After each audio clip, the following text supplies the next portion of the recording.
Online തട്ടിപ്പ് കേസിൽ 4 Taiwan സ്വദേശികൾ ഉൾപ്പെടെ 10 പേരെയാണ് ഗുജറാത്തിലെ അഹമ്മദാബാദ് സിറ്റി പോലീസ് മാസങ്ങൾക്ക് മുൻപ് പിടികൂടിയത്.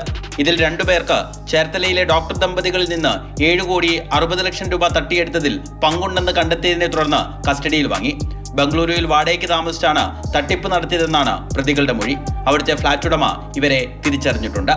അന്താരാഷ്ട്ര ബന്ധമുള്ള തട്ടിപ്പ് സംഘം 708 സിം കാർഡുകളും 18 മൊബൈൽ ഫോണുകളും 50ലധികം ക്രെഡിറ്റ് കാർഡുകളും നിരവധി ബാങ്ക് അക്കൗണ്ടുകളും തട്ടിപ്പിനായി ഉപയോഗിച്ചിരുന്നു എന്നു മാത്രമല്ല, തട്ടിപ്പിനും ശേഷം തെളിവ് നശിപ്പിക്കുന്നതിനും വിശദമായ പദ്ധതികൾ തയ്യാറാക്കി ലാപ്ടോപ്പിൽ സൂക്ഷിക്കുകയും ചെയ്തു.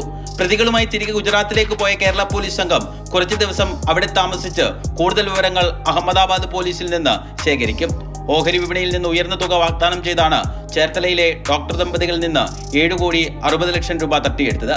സംസ്ഥാനത്തെ ഏറ്റവും വലിയ ഓൺലൈൻ തട്ടിപ്പ് കേസിൽ ഇതര സംസ്ഥാനക്കാർ ഉൾപ്പെടെ 5 പേർ നേരത്തെ അറസ്റ്റിലായിരുന്നു.